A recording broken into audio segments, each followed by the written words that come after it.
Say dinga lungel kani jose Ngày lung se na mel kamu phanin Say do thế lâu Say ngam ka lâu Bolin zong lai nat na gel dalang Gen thế na tình kim thu lần đan lăng Say da zin ta Gel da mai to Lung se na hi pa bang mol mai hen Kinung hay lâu ding che mai hen Ngài ta phù nghe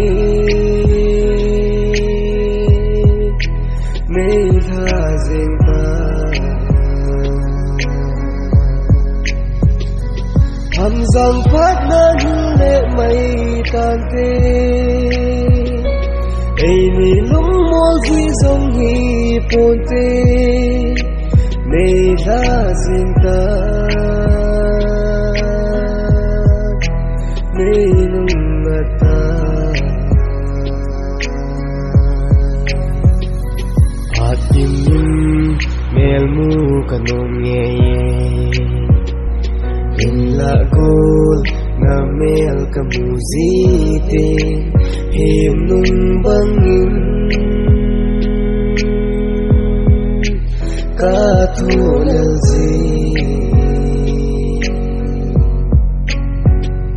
Ngày nun vang lung nát nan kiel dan lang Dòng zingo hung khu ang ay bang Cha se hi o Cha se hi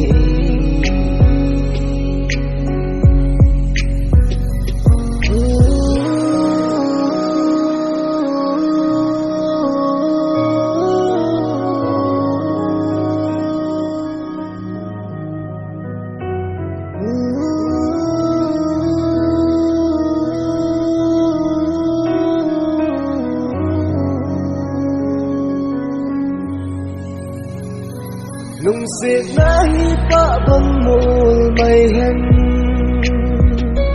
Kinung hay lâu ding che mai hen Ngài ta phù nghe Nên tha riêng ta